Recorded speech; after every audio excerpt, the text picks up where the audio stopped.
Meeting the participants now. We are also streaming live right now. And as I am letting in the participants in, I will be also recording this session. There might be slight technical announcement because of that as well. And after the brief technical announcement from my side, as mentioned earlier, I will be handing the floor over to the moderator, Gaganji. So admitting the participants in 3, 2, 1.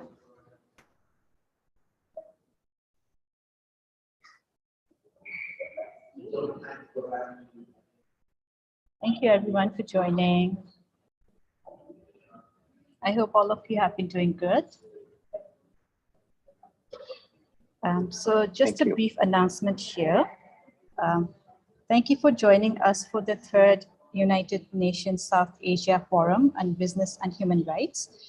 This is the session titled Accelerating India's Journey Towards Implementation of the United Nations Guiding Principles on Business and Human Rights. I'm Prabina Shrestha from Q Design, and I will be a technical facilitator for today. The chat function is enabled for this session, so if you have any questions for the speakers, please use the chat box. Please note that the session today is recorded and live streamed on YouTube. If you have any questions about Zoom or require technical assistance, please feel free to raise your hand or drop a message into the chat box. I will now hand over the session to Mr. Gagan Sethi, founder of Zan Vikas and Center for Social Justice. Mr. Gagan, the moderator for this session, the floor is yours. Thank you. Yeah, thank you so much for this, and really welcome everybody to this important session when especially the world today is so polarized over so many issues, especially what is going on in Ukraine, and how do one look at it from the human rights lens, and there are so many views.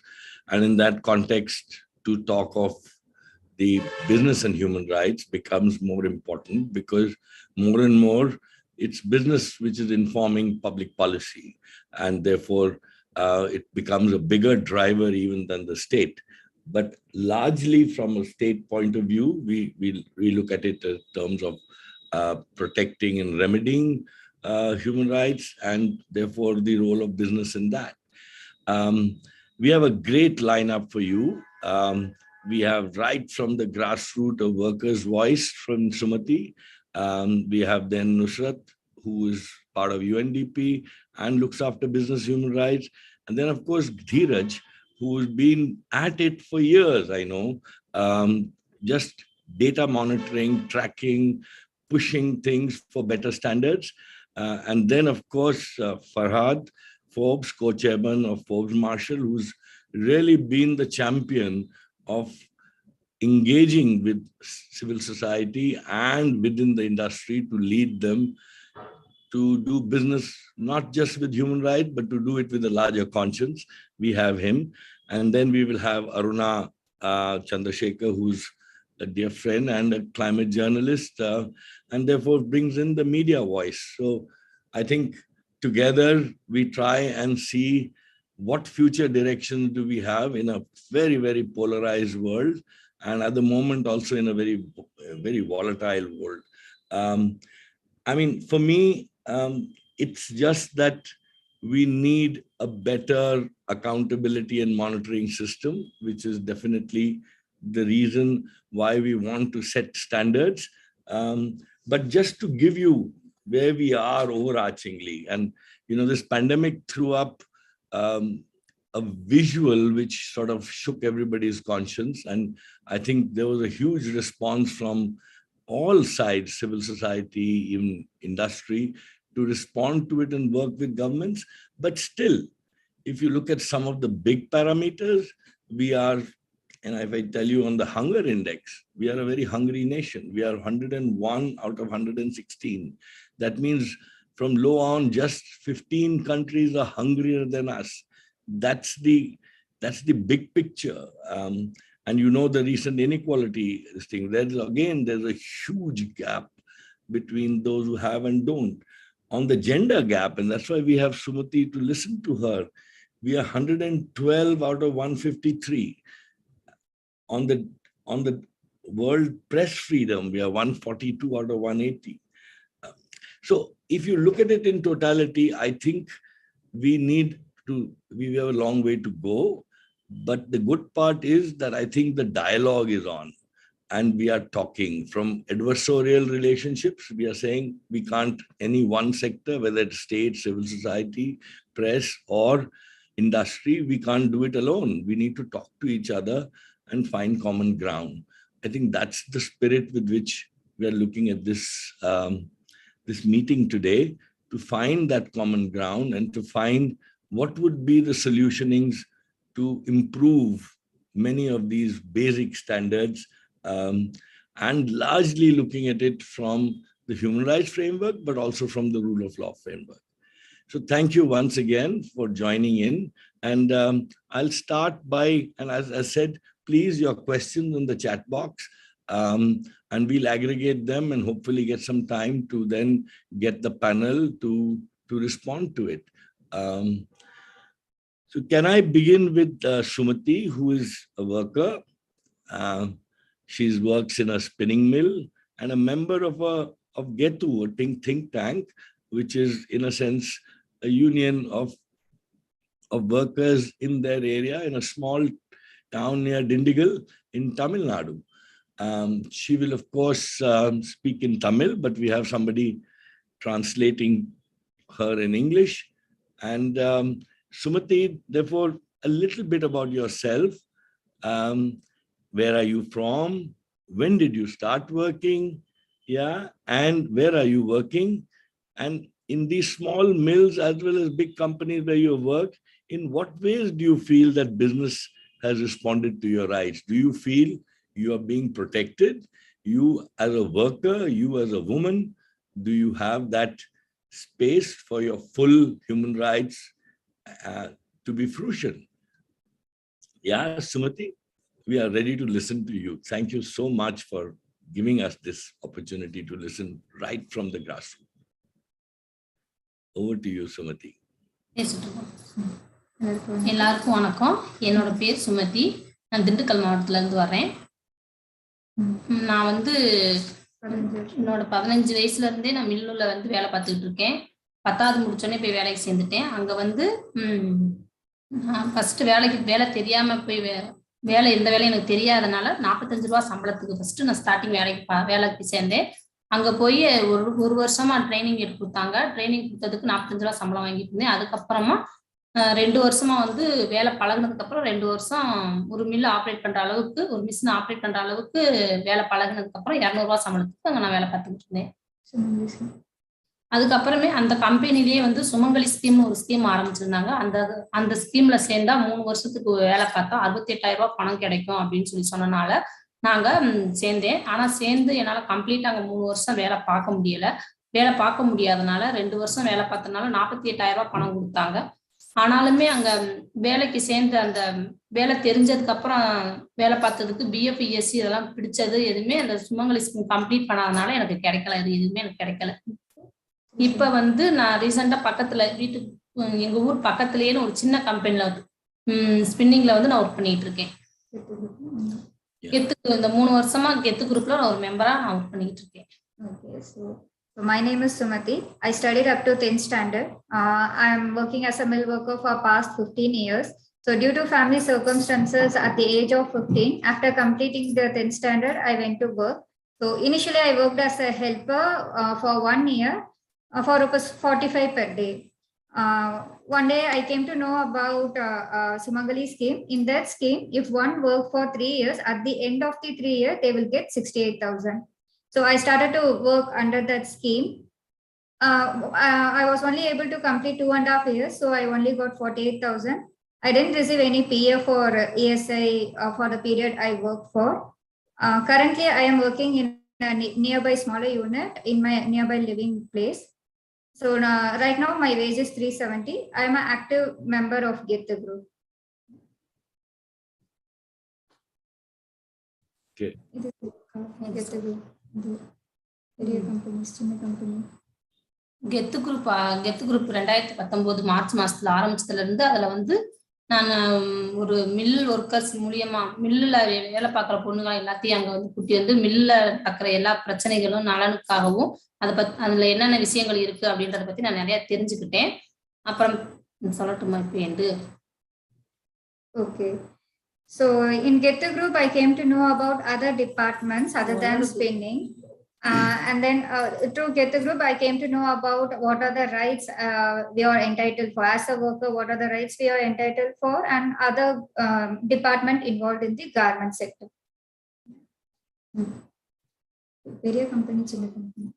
பெரிய கம்பெனில வேலை பார்த்தா நம்ம ஏதாவது ஒரு தேவைகள் இருக்கு அப்படின்னு சொன்னோம்னா அங்க வந்து ஓனர் அவ்வளவு சீக்கிரமா போய் பார்க்க முடியாது. ஆனா அதுவே சின்ன கம்பெனியா இருந்துச்சுன்னா ஓனரை பார்க்க முடியும். ஆனா அதுல வந்து எந்த ஒரு பெனிஃபிட்டும் கிடைக்காது நமக்கு.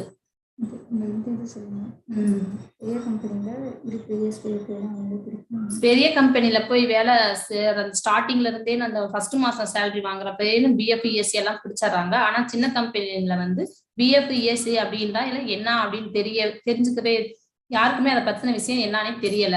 Okay, so in an established mill like a big company, they deduct PF and ESI from their salary from the start itself.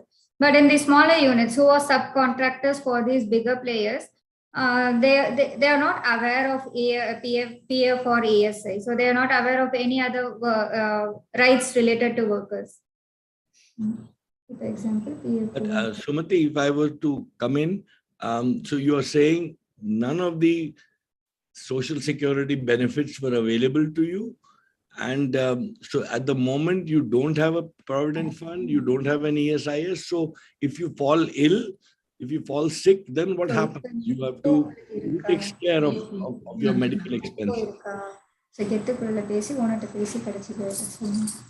இப்ப கோவிட் ஸ்டார்டிங்ல வந்து அந்த கம்பெனில வந்து BF-ESCனா என்னன்னு எனக்கும் தெரியாது, என் கூட ஒர்க் பண்றவங்களுக்கும் தெரியாது.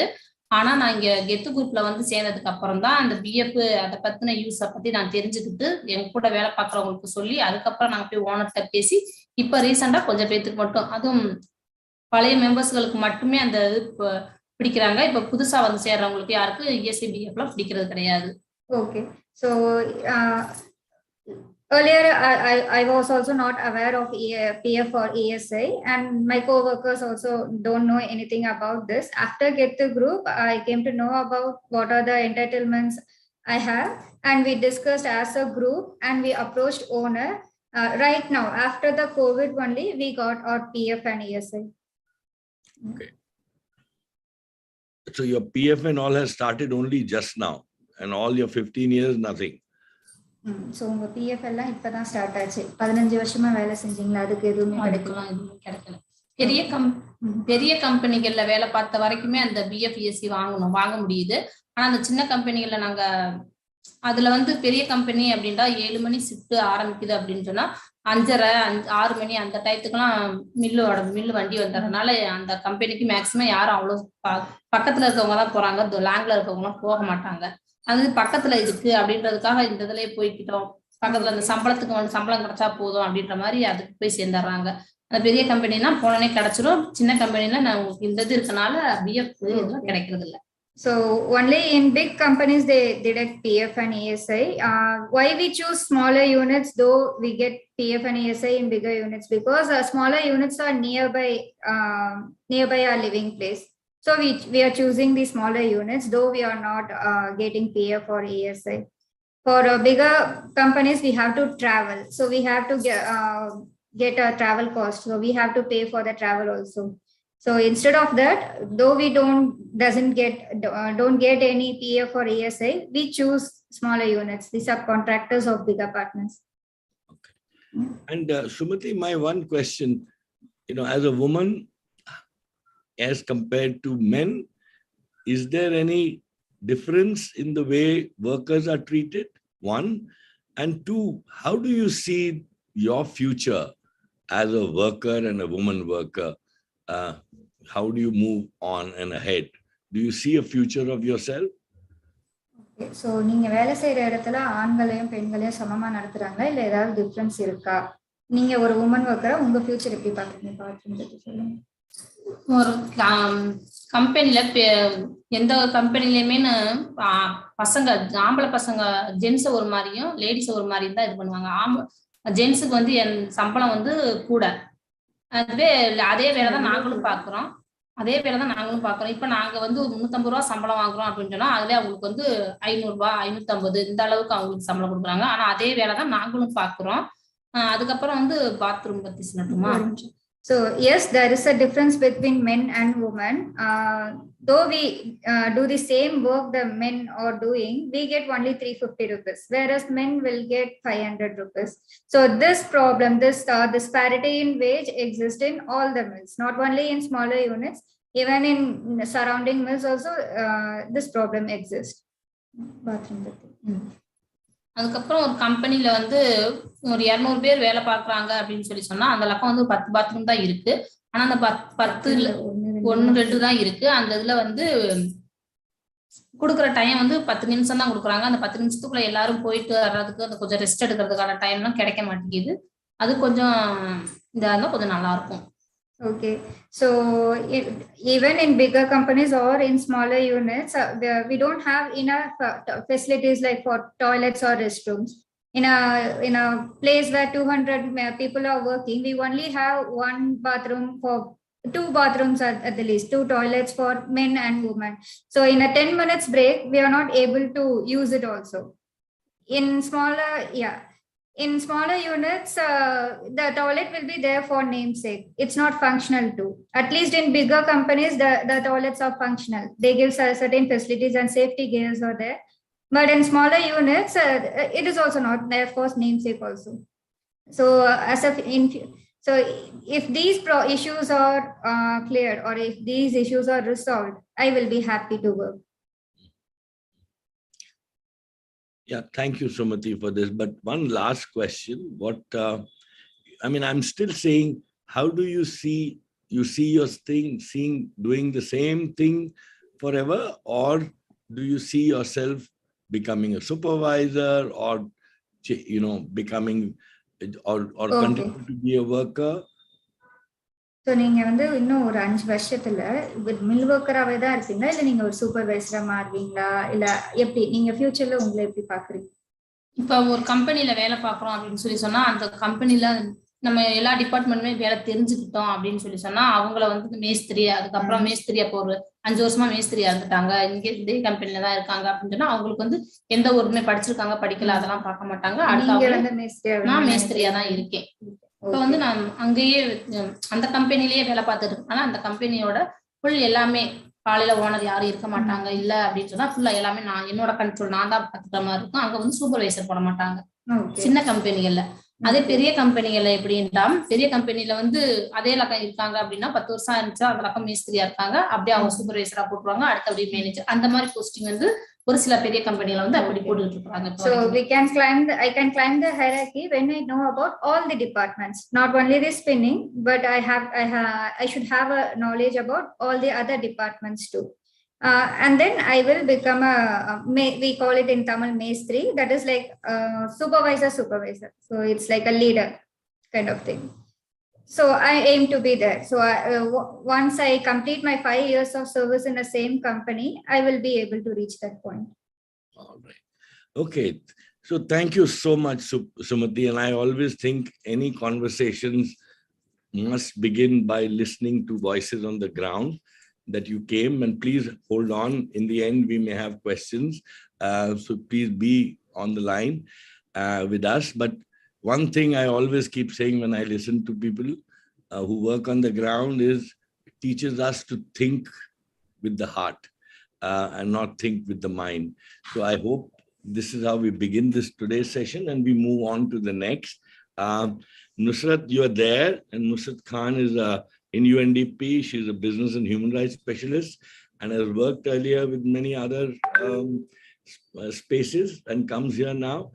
Nusrat, you've listened to Sumati and therefore you see the violations are there. There are systems and technically structures and laws and agencies and institutions in place which are supposed to see that this doesn't happen.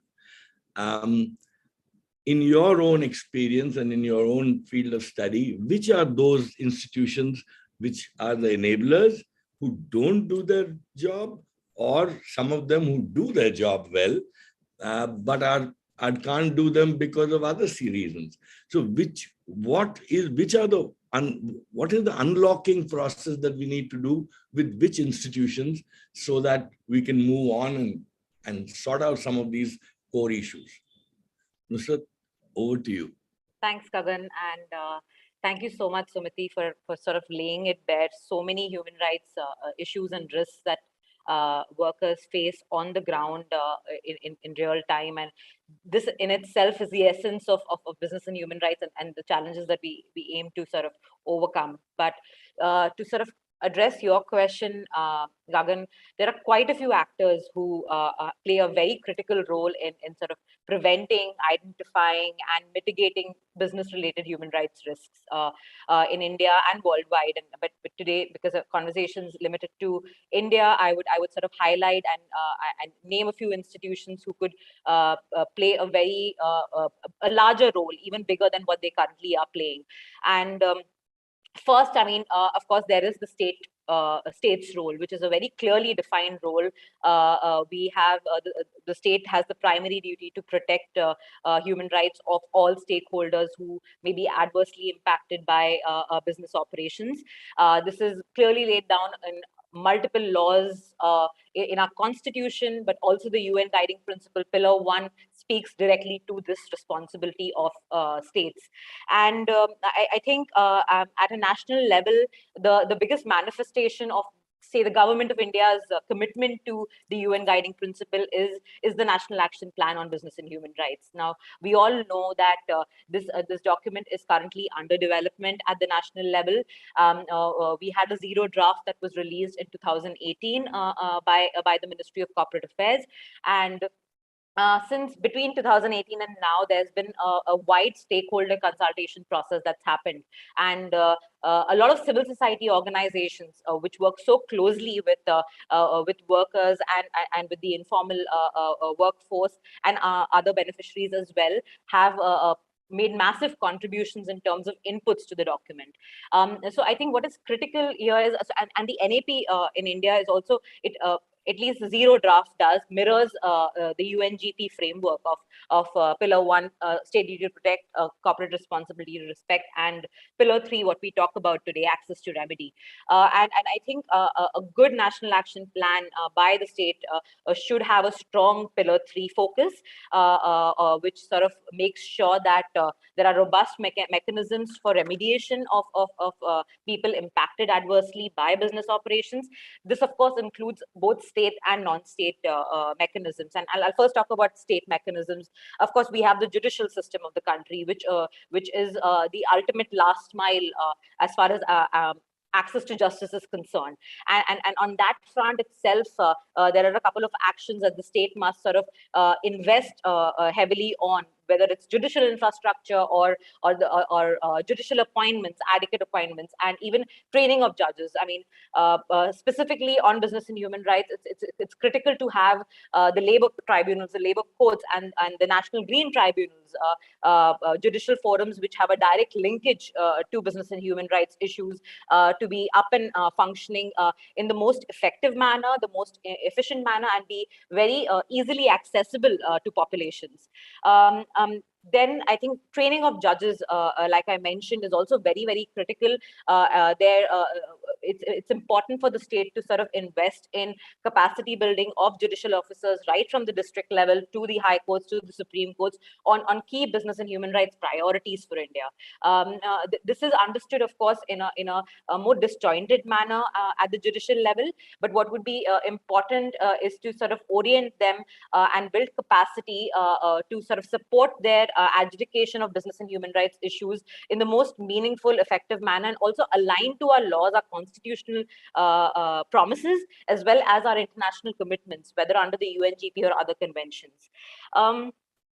Another very important cog in the wheel, of course, is the legal aid services. It remains an important pillar of access to justice and access to remedy. This is, of course, both at the national level and state level. It's very important for us to have a robust legal aid system which can support communities, support human rights defenders to be able to sort of address or claim justice for violations that have been committed against them, and to that end, training and just building capacity of legal aid services is also very, very critical. Of course, a lot of these are also classic justice problems, but business and human rights also is a very important part of that orientation and capacity building that the state must urgently invest on, because as we see many issues and cases coming to the courts of human rights violations have some sort of a business angle or a business impact related to them. So it's critical to realization of human rights overall. I'll sort of talk about the non-judicial mechanisms in a bit, but overall just focusing on the state duty to protect, I think it's very important that the National Action Plan, like I said, that being one of the cornerstones or manifestation of the Government of India's commitment to the issue, has strong messages in the NAP regarding the responsibility and accountability of each of these institutions. It's important that the National Action Plan sort of provides a roadmap to identify the exact roles of these institutions in access to remedy, and hopefully after, the review process of the NAP would allow us to then have a learnings of over a period of time, whether 3 or 5 years, and sort of hold to account some of these institutions as far as realization of rights impacted by businesses is concerned. And sort of connected to that is the role of the National Human Rights Commission. I mean, this again is a well-established role under business and human rights. Globally, national human rights institutions have committed to business and human rights as an issue through the Edinburgh Declaration in 2010.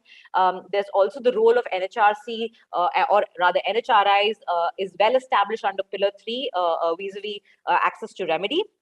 And so NHRC, I mean, it holds a very unique position as an interface, as an institution which is an independent institution, which can become the interface or the link between the government, the communities impacted, the private sector, and the civil society organization. And hence, it's very uniquely placed to undertake this job. Of course, there is a range of activities that they can undertake through human rights education, through human rights awareness on UN guiding principles, through suo motu cognizance of cases. I mean, we all are aware that the National Human Rights Commission has a grievance redressal mechanism where an individual can file complaints, and it's interesting to see the number of complaints filed have actually business relations to them. So National Human Rights Commission, of course, can do a lot more. There is a committee existing on business and human rights at the National Human Rights Commission level in India right now. It hasn't been as active as one would like it to be, and but we hope that NHRC can evolve its role and sort of claim greater ownership on the subject, and be the interface and sort of a watchdog of human rights, which at its core is its mandate. You'll have to sum it up. Okay, sorry, I'll just take 2 more minutes.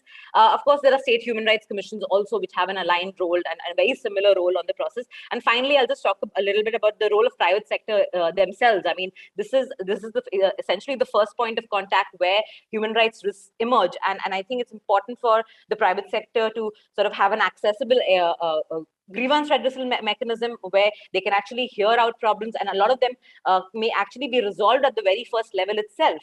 Of course, it's important for companies to have clear human rights policies, which sort of communicate their commitment and vision on human rights. And finally, human rights due diligence as a process itself, which UNGP establishes under Pillar 2, that must be undertaken by businesses. And in India, I think a lot of the larger companies have begun to think in that direction. A lot more can be done. as far as HRDD is concerned. But I think the ownership, the kind of feedback that we've got from a few private sector enterprises, I think it's important to have the senior management buy-in on human rights due diligence. And that is where a lot of the responsibility would flow from. And of course, larger companies also need to sort of establish best practices and also support the MSME sector in this effort of mitigating human rights risk, because a lot of that falls within the supply chain, which forms the core and the mass of the impact within the context of at least India and a lot of South Asia too. Thanks, Gagan. Thank you, Nusrat. Yes, I think I agree with you. The NHRC human rights thing has not met yet. So that institution needs to be revitalized. But also, as you said, much bigger investment in the access to justice system, public investment there. But lastly, as you said, business itself has to own the concept of human rights as part of their business and not just as a thing. Unfortunately, human rights has become a dirty word in India. We need to humanize that word itself. But thank you so much, Nusrat. And we move on to Dheeraj. And Dheeraj has been at it. I mean, he's part of the corporate responsibility watch. And I know for years, they just do tracking, monitoring, and putting the data, putting it back to the system to see whether, just sheer data and information changes perspectives, and negotiating with all drivers of business to improve on their ESR, on their different guidelines. So Dheeraj, thank you so much. But my question to you really would be, what have worked in the past? What are the preventive strategies which have worked in the past? What are the ones we need to further build on? And conversely, what has not worked because you've been slogging it out? And where do you think we should be putting the energies on to establish this human rights culture in the business framework? Dheeraj, to you. Thanks, Gagan. So I think in terms of what is working, I would start on a positive note, though it is very difficult to end on that. But still, we have been focusing on disclosures, I would say, and transparency within business space. And in last decade, I would say there have been some positive movements when it comes to having framework of business responsibility reports, which is directly emanating from national voluntary guidelines on socio-economic and environmental responsibilities of businesses, which India kind of evolved through multi-stakeholder dialogue. And today we have a much more evolved version of it in form of business responsibility and sustainability reporting, and which is again emanating from the updated version of NVGs, which is now called the National Guidelines on Responsible Business Conduct. And all of these are to great extent using the UNGP framework, which is positive for us. And we have moved from the pool of 100 top listed companies to top 1,000 companies now. So we have some data in public to look at, to build public narratives. So that is a positive movement. And as Nusrat pointed out, that we are now moving towards creating National Action Plan on Business and Human Rights. So these are some of the positives. Now coming to the challenges, first, I think human rights as a word, we need to in a way reclaim that term in itself, because today I see more than 90% companies are committing to human rights as a principle in their policies. But when we dive into the data and try to see what is the level of commitment to supply chain inclusiveness or to having no child labor in their supply chains, it comes down to 17 to 30%. So that is how human right as a term is being, I would say, used to dilute the narrative itself. And to some extent, I can say that today businesses are more confident of using human rights as a word than civil society organizations. Then coming to the next challenge, to great extent in Indian space, responsible business or human rights and business as a narrative is still painted with CSR picture of 2% expenditure of profits. And over the period, companies are in a way using it to camouflage some of their core responsible businesses. And when I say this, I will be coming to some data part also in the later part. Third major challenge is what we are seeing, that a lot of institutions or instruments are being pushed, like having mandatory human rights due diligence as a process. But on the other hand, what is happening nationally, locally, is that a lot of laws are getting diluted. Let's talk about labor laws or the way it is now into wage 4 codes, and many of the provisions have been diluted. There's dilution of social impact assessment and environmental impact assessment related provisions. So though these instruments are being seen as bringing change, but a legal situation is getting weakened over the period. So how these will interact is in itself a challenge for us. Then fourth part, though these disclosures are there, still there are no institutions as such that are looking at these disclosures. And also from the regulator side, I would say, not from the side of the big fours who are doing analysis of companies, or many times many of the analysis are also acting like a checklist to give freeway to businesses. So from a regulator side, there's a need to build institutions and also connect some of these standards to public procurement as a system, or some of the other financial investment systems. Otherwise, many times talking only about some of the core principles within human rights is also leading to a checklist approach, I would say, within the larger business environment. We have been looking at disclosures, and a lot of movement is towards ESG based investment as of now, and we have seen movement also on part of CB towards this investment. But let's talk about S part of it. Like, it is quite weak, and if I can talk of some data, we clearly see that contractual employment among top 300 listed companies is increasing at twice the rate of permanent employment in these companies. Then when we talk of permanent workforce, we see an increase of 2.6% when we analyze the data of top 200 companies over the period of 3 years. But again, there's a decline of 5.7% for permanent women workers.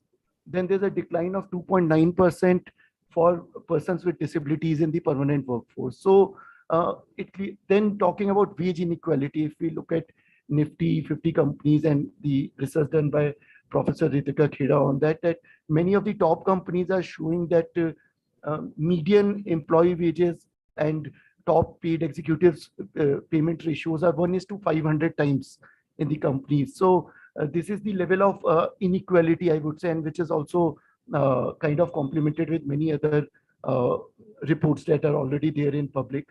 Talking about sexual harassment complaints and related mechanisms, which is again mandated in Indian space by law for companies. What we see among top 300 companies, more than 60% companies are reporting either nil data or they are not reporting that data. So talking about child labor among top 100, all the companies have gone on to report nil data in terms of any complaint. So when we talk of S part, I would say we are still quite weak in that, and even in different standards, social remains as the weakest link when we talk of ESG based standards or investment. So I would say to some extent we are also seeing that a lot of investment funds are moving out based on ESG standards. So in Indian space, I would say we need to capture this movement and try to build our own ESG narrative, human rights narrative, and look at these standards to strongly on S part. And because otherwise a lot of investments will also move out if we don't kind of understand the gravity of the developments that are taking place. So I think I will stop at this, and maybe we can come later to. Thank you, Dheeraj. Yes, and I think that's very important what you said. But it's the S part which needs to be strengthened in the ESG. And to me, that's really the link with what Farhad and Mr. Farhad Forbes, co-chairman of Forbes Marshall and chairman of the CII National Committee on Informal and Migrant Force. And I think that's important that CII has established such a committee, that therefore they're taking responsibility of the informal migrant force within the ecosystem. And frankly, he's been championing, and he's also got me into that process and really looked at a collaborative framework. Farhad, welcome and thank you for coming. And really, what are the opportunities you're seeing for this thing to grow, the social compact, which you are sort of really championing, to grow, and how does it deal with a lot of the issues which are being, flagged in this human rights framework? So to you, Farhad. Thank you so much, Gagan, and thanks. It's always a pleasure to participate with you, and it's been actually a great learning experience for me as well as we worked on this together. Firstly, actually understanding the gaps which exist. I'd like to start with a little background, and it sort of relates very much to what we've heard already. I think starting with what we heard from Sumati, that there is such a huge gap which has existed in labor practices between the formal and informal workforce. And I don't think anyone needs to be sort of educated on that here. We've got so many examples of this. But the formal workforce, being organized, and in most cases today, they have generally good work practices. In the larger companies, by and large, I mean, we can always find scope for improvement. There's no question. There's a lot more which can be done. But by and large, for the organized formal workforce, you have generally reasonably good practices in place. It's really the informal workforce. And if you just to put it in context, what is that informal workforce? What does it actually comprise of? It comprises of actually 4 segments. You can have 4 categories. The first, I think, Dheeraj, you spoke about, well, firstly, you have the contract labor, which exists in large companies. Okay, and that contract labor is different from your main organized, unionized, in some cases, workforce. The second is informal workers in small MSMEs who are vendors to large companies, whether it's in manufacturing, whether it's in hospitality, in service providers to large institutions. And that's the kind of workforce where I think Sumati comes from and what she's spoken about. Third, informal workers in construction. And fourth, informal workers in service sectors, in the very small service sectors, whether it's tea stalls at the side of the road, people who work in mechanic shops, drivers, maids, domestic help, etc. So as far as actions are concerned, and I'm looking at it obviously from an industry lens. And in the industry perspective, there are really 2 phases. There was a phase which was pre-pandemic, and there's a phase which is post-pandemic.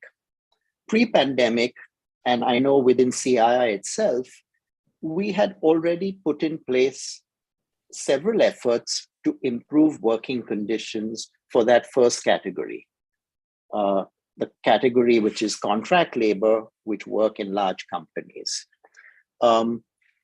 There's no question, even today, significant gaps exist between your organized workforce in your companies, in the large companies, and the contract labor. But there has been some effort now to actually bridge some of those gaps. And there were actually 3 things that we worked on in CII on this. We worked on the period of employment. So if there was workers who were continuously on contract, there should be some redress for that to actually minimize those periods of contractual employment. And then obviously, if you had a need, you would actually absorb those people. The second was in terms of benefits, in terms of bridging some of the gaps in benefits. And the third, reducing the wage gap to whatever extent was possible. But pre-pandemic, there was very little that we did in industry. I'll be absolutely the first to admit, on any of the other 3 categories of informal workers. Post-pandemic, the pandemic brought to the fore the reality of what has always existed, this gap which has already existed. And those images which we saw of, tens of millions of people walking home, to their villages because their income and livelihood stopped overnight. I think that had some impact. It had some impact on many.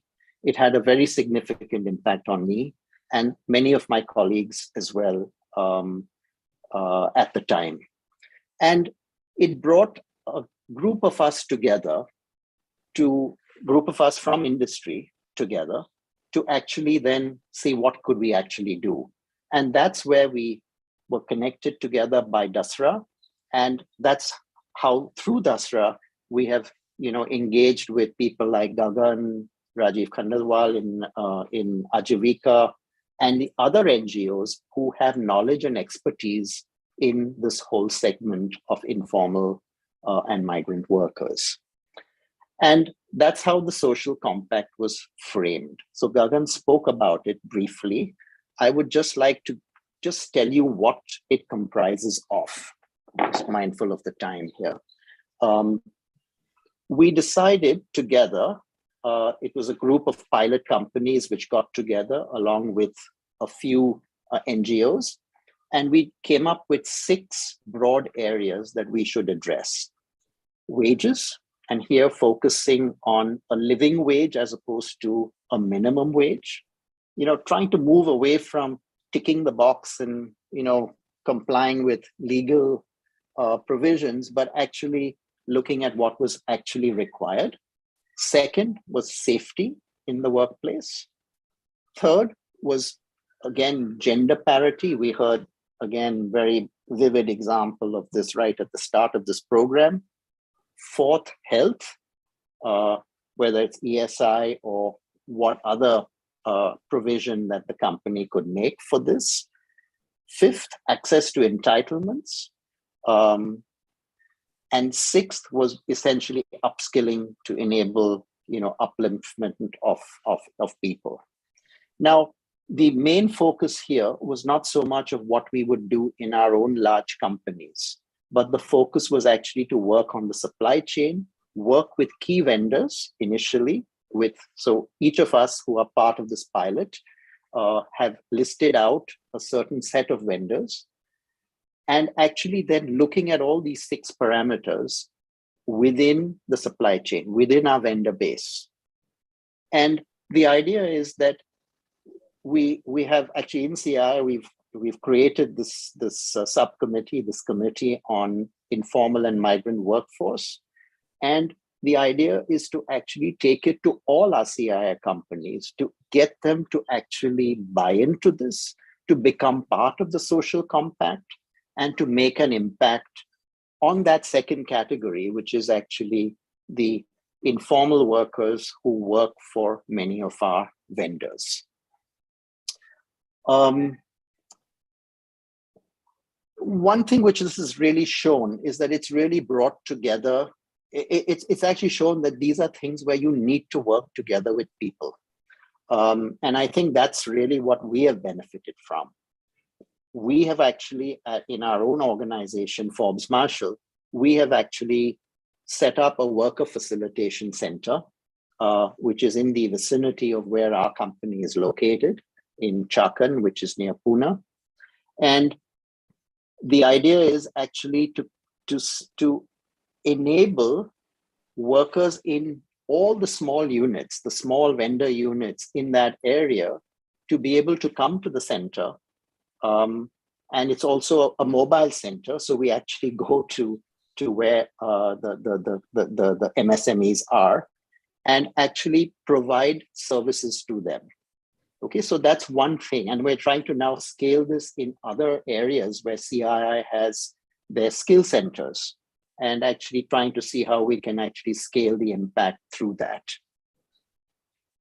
Last closing comment is that there were some references made to ESG, and Dheeraj, you very rightly said that I think the narrative for the ESG has to also focus on the social dimension. I'm part of an organization which is Family Business Network. It's an international association of family businesses. And we have a partnership with UNCTAD, with the UN, at the UN. And we have actually getting family businesses to work on ESGs, to pledge towards doing things which are very specific towards furthering the ESG agenda. But most of the focus, at least in the West, tends to be focused on the E, the climate change, very important, very necessary, but it's focused primarily on the E. And we need to actually raise the awareness and raise the level of action on the S part as well. And I think that's what the social compact does. I'll stop there. Thank you very much, Gagan. Thank you, Farhad. As always, you put it all this. And just to say that tomorrow, Dasara and Ansaf are doing a workshop which details out the social compact much more. And Pankuri, you could put the invite on the screen if those who want to have a deeper dive into that. And I'll move on and with Aruna, and Aruna really has put on many hats, but we are asking her to really come on with the hat of a climate journalist, but also she's experienced what is this role of media? Is it silence today? Is it talking where it should be? And how can it be the driver of change in the mindset so that human rights is not a dirty word, but a humanized word? Aruna, to you, you have about 5 minutes. Thanks so much, Gagan. Thanks everyone for inviting me to the session and also for covering a tricky part of the session and also the concluding part of the session. But yeah, how can media help? Well, essentially, the media's role is to shed light on issues that have been deliberately left in the dark and to speak truth to power. But we know that this is not always the case, and especially so now. We live in times where the media has begun to speak on behalf of power, sources say. So we've often seen this sort of media and journalism now becoming synonymous with loud television journalism, where often polarization is the main agenda. So if in the last 8 years, if you can perhaps count on one hand or two hands what have been the big business and human rights investigations, if you could name some off the top of your head, I would be struggling to. We have seen massive corruption. We have been seeing industrial explosions. We've been seeing neglect. We've been looking at a lot of various land displacement issues, environmental and labor regulations being diluted. And yet, when has this made primetime or registered in people's mindsets? We haven't, I mean, like if I had to look at climate journalism, for instance, there's when a cyclone hits or when damage is, it cannot be ignored. Those are the times where you might have reporters standing in knee-deep water and asking people how they feel. Aapko kaise lag raha hai? So media has often also been used quite successfully as a distraction, where it might seem that poll issues are the only issues that matter and rights issues are not, or in terms of holding corporations to account. And it's unsurprising that a lot of media is owned by corporations. And as you might have known, the Adani Group is now acquiring more stake in the Quint. We know that the Reliance network owns a lot of media houses. So in terms of when we look outside, when we talk about climate lobbying and otherwise, or lobbyists, in India, it's a bit more cut and clear, where you have big business houses that have vast interests in media and where we seem to look for fewer stories. Now, another aspect that we've also noticed is it's strange because we've actually seen some of these channels hounding and conducting media trials of business and human rights defenders. For instance, Sudha Bharadwaj was held on media trial based on evidence that's not really evidence, based on leaks and fabrications to construct a narrative and put people on trial before their case and their trials have even actually begun. with Disha Ravi, these sort of questions, or Amnesty International, first questions being around, okay, for instance, is this sedition, is this not, versus looking at what the merits of the case are. So in a sense, there is a lot of dog whistling that goes on in what might be the mainstream media. But this has also sparked off what has been quite an interesting as well as promising change in the larger media landscape, where there's been a mushrooming of digital news outlets, where there have been various different reporters. Now, as much as I might be the gloom and doom, doomsday prophet in this session, there's also been an incredible rise in the number of reporters who are working for and who freelance for various digital newsrooms that have sprung up in the last, at least in the last 8 years or so. And it's fantastic. There's been coverage of human rights issues, environmental issues, climate issues.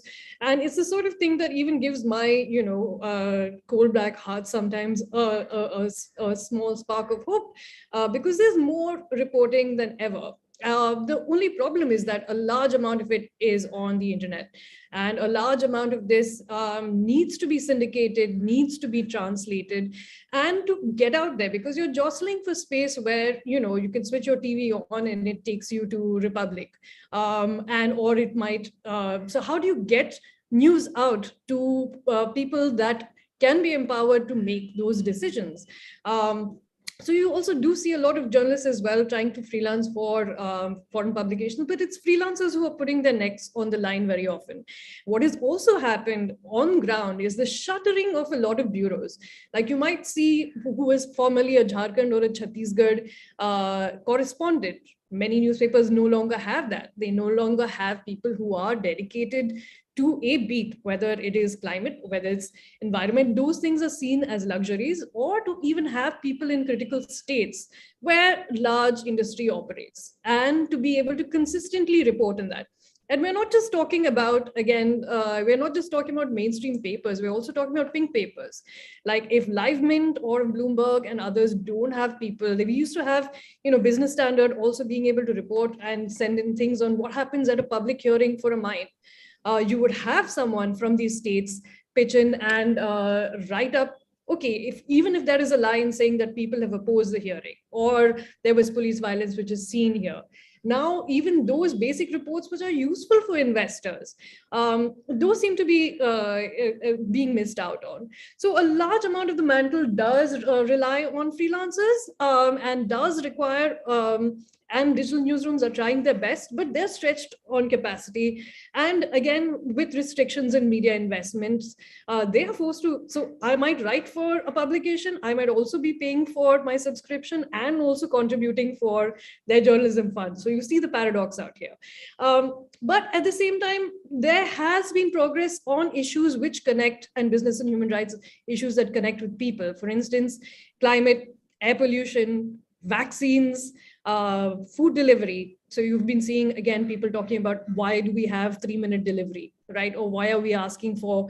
So this becomes a business and human rights question of, where people are directly either connected to issues, or which is your big middle class, where they are facing incredible amounts of pollution, or they are starting to care about workers' rights given about what's happening, whether there is cyclones banging down their windows. The migrant workers lockdown was another, again, as you spoke about, Farhad. Maybe it might have been a time where many of my friends and many people who we know for the first time realized who works and who builds their cities, right? Who actually has to endure, and what are the sort of challenges. So for I'll have to bring you in, Aruna. You'll have to quickly wrap up. I will wrap up in closer. So the one thing that I do think which will really change how things are is representation, which is diversity in newsrooms. What if other people set the agendas besides the Barkhas, besides the Arnabs of the world? So what if you had Dalits and Adivasis in newsrooms, in positions of power, where issues that concern us, whether it's, again, looking at land or looking at labor and looking at issues of justice, or that they're able to set priorities And what if these sort of community as well as movement-led organizations are given more space? I think that's the sort of future that we can imagine and that we need to continue to push for. Yeah, thanks so much, Gagan. Thank you, Aruna, for this. I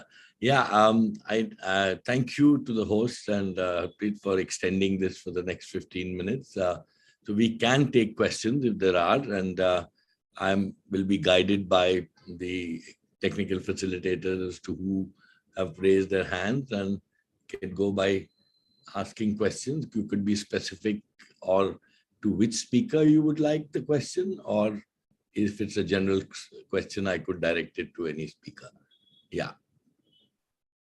I mean, also, Gagan, if I could add, and if somebody has any specific comments to add, please also feel free to add comments and not just ask questions. Thank you. Sure. Yeah. Anybody? All right.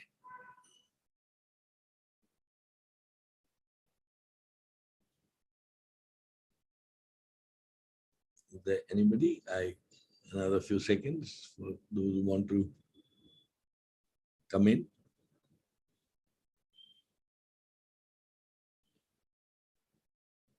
Okay.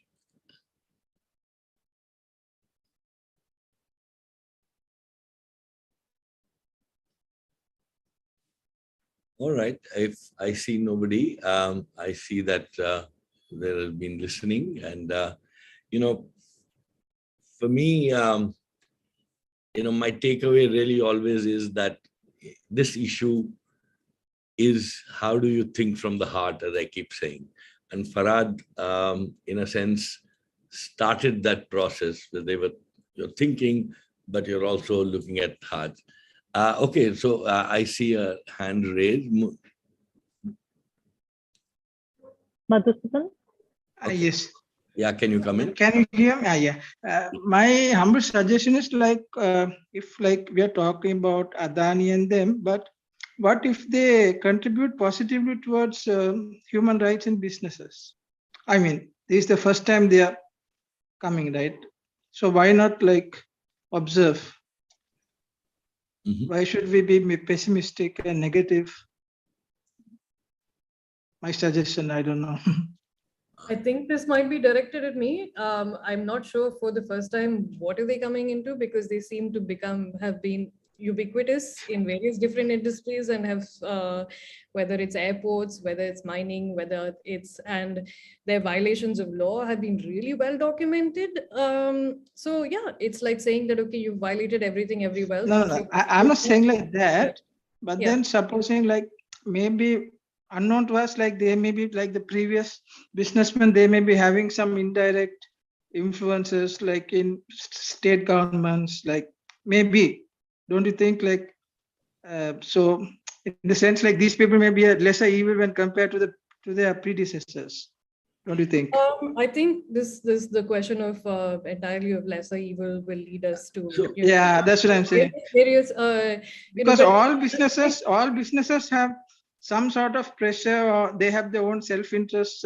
Don't you think? They do have their own self-interest. That I agree with. But I think that you see, the idea is here not to create a versus, and that's what I think what Farhad was saying. On the other hand, strong reporting, strong documentation.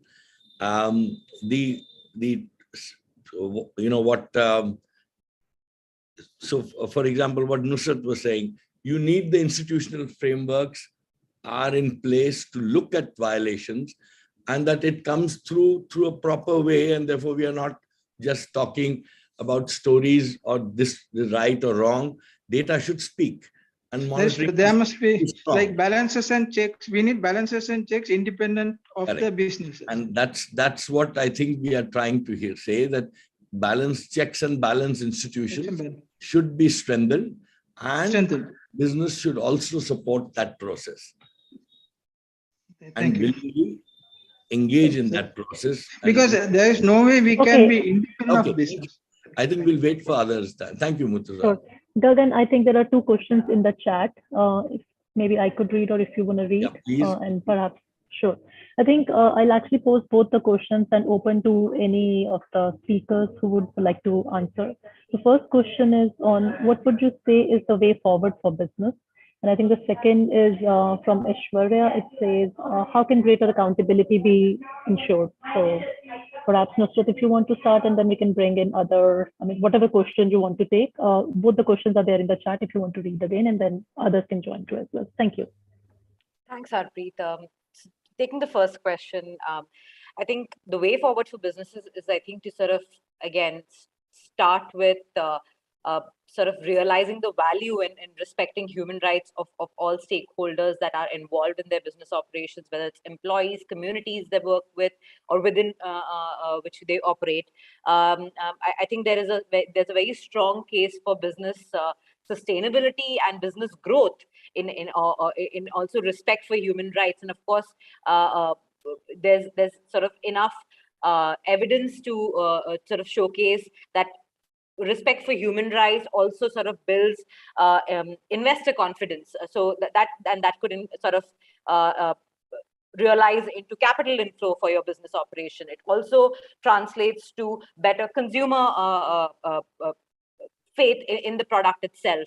And of course, it also means that human rights defenders and journalists are all happy with you, because and the community at large, everyone's happy with the way you are conducting businesses. So there are a lot of pros for businesses to sort of champion the cause of human rights. And of course, I think as a society, the only way to ensure sustainability in businesses is to sort of take everyone forward together.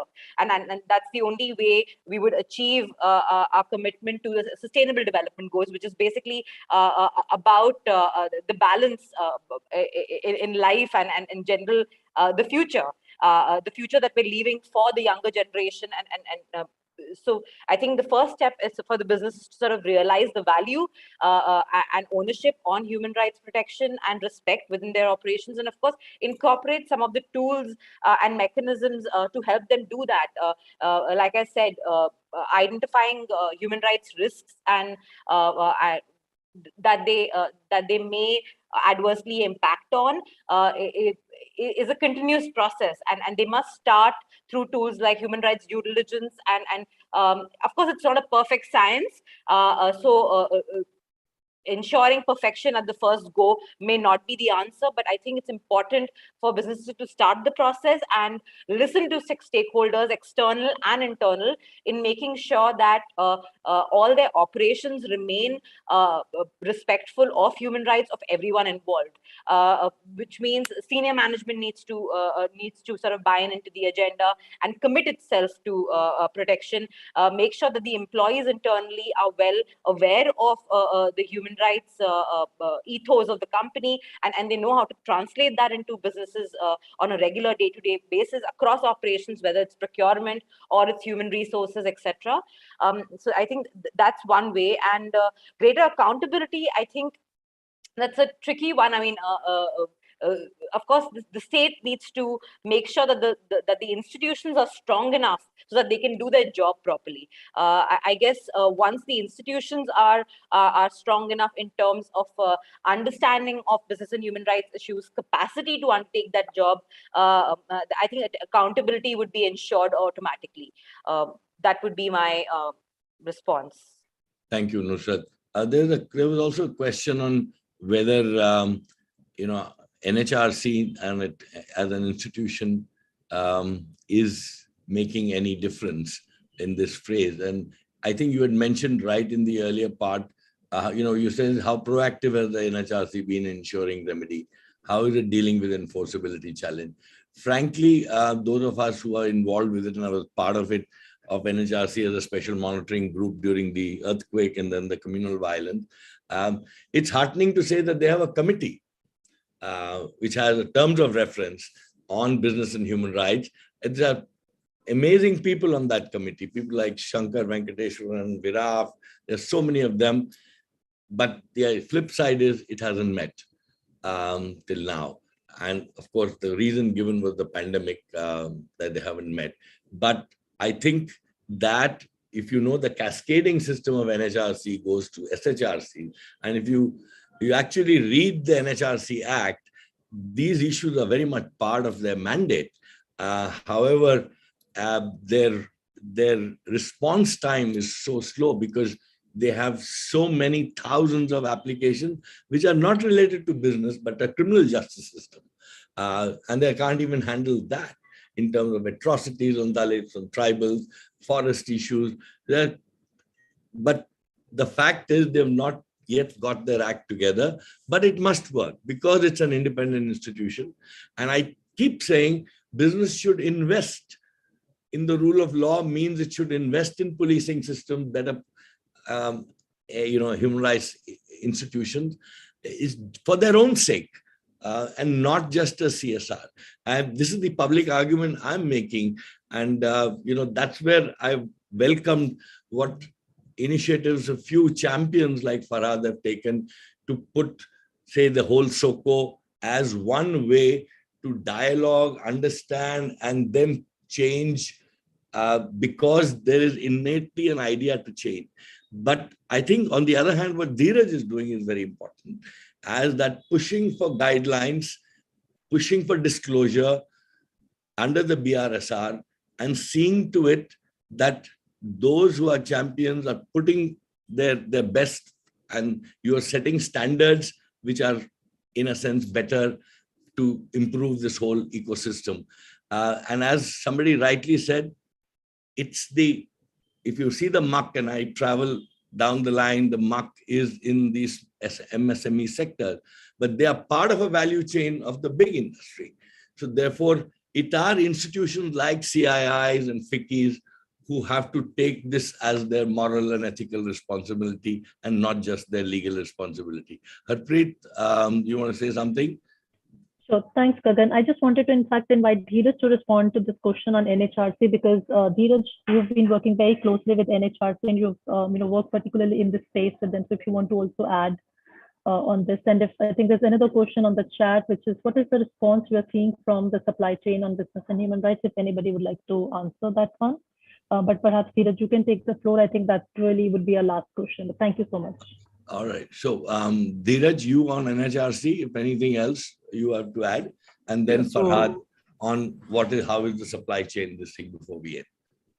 Yeah, I think from NHRC side, in terms of enforceability, there's also a challenge where NHRC is only taking cases which are vis-a-vis state as an actor. So on many of the cases that had been put before the NHRC, like almost 2 years back, we had mapped it with HRD, and we saw that out of 18 cases, in all of the cases, response was that they don't have enforceability vis-a-vis businesses. So which requires in some way expansion in terms of its scope itself, I would say. On PHR part, it has been taking some role, like they have been sponsoring very small research work and creating committee and trying to input into the National Action Plan, which is positive to see. But yeah, on enforceability part, is still a challenge in terms of expanding its role to overall. Thank you, Dheeraj. Farhad, what has been the experience of the supply chain and you trying to get them into this whole space? Sure. Just very quickly. Actually, we've been very pleasantly surprised. With the vendors that we are working with, I don't think there's been any resistance at all. In fact, they've welcomed some of the initiatives and the actions. And I think here, that's where, this whole thing of, you have categories of people, categories of companies, categories of how people approach things. There are some who just won't do anything about it. And that's where you need, the rule of law. You need, making sure that the justice system actually keeps them in check. But I think the majority of people want to do something. There's some champions, but the large number are in the middle. And that's the big number. And they are people who need to be shown the way, because many of them are not opposed to doing things. They just need to be helped, and we need to facilitate. And so simple things like some of our MSME vendors getting their own people to access ESI, in health situations, it's still a rather, the procedures are significant, and we need to actually show them that it's not that difficult to do. And this is the procedure that you can follow. Take people to the worker facilitation center such that they can find out what entitlements they are already enabled to have. Those are not very difficult things to do. And at least we have found with the vendors that we have decided to work with, I think by and large, they are all on board. Yes, it may take a little more time to have, when you point out that, listen, you've got so many women in your workforce and you don't have enough toilets for them. Okay, it firstly is the awareness which you create, and then it takes a little while before they can then act on it. But I think that accountability comes when you have some form of reporting, as the social compact is supposed to do. It's only when you measure where you are can you actually make change happen, because you need to know where that change needs to take you, and then you see how you do against it. Thank you. Yeah, thank you, Farhad. Yes, therefore, I think there is need for collaboration from all sectors. But on the other hand, I think you put it very well, and I think that's really the point. Those who willfully default need to be brought out, and there need to be institutions to call them out. Those who are willing to change, we should have enabling systems to help them come into the space. But also, I think public investment must be increased and be accessible to the millions of workers who still are not workers. They have to be registered as workers. They become part of the data system. And then can the plans actually, and the last example I give you, in Gujarat, there's, where we asked for an RTI of how many construction workers are there, and we got the reply of 60,000, when actually there may be about 60 lakhs. And we said, how much is the BOCW fund? And the amount was something like 2,000 crores lying there, which belongs to the workers, which companies have invested in. I'm just giving a small example of how together we need to access those resources and make them available in the ecosystem. But long way to go, but I think a hopeful realism is what we need. Thank you so much for coming in, all of you, and thank you, Sumati, so much for starting this and giving us a reminder that the ground is where things should change. And of course, Nusrat, for bringing your issues, and Dheeraj and Farhad and Aruna, and of course, all of you for asking the question. I hope for a much, much better, stronger human rights standards in business as we go along. Thank you, everybody. Thank you. And of course, the technical team from UNDP who set this all up. Thanks for this lovely listening. Bye-bye. And thank you, Gagan, on behalf of the co-organizers. Big thank you to you for the excellent moderation. And thank you all the speakers for joining us today. We look forward to staying in touch.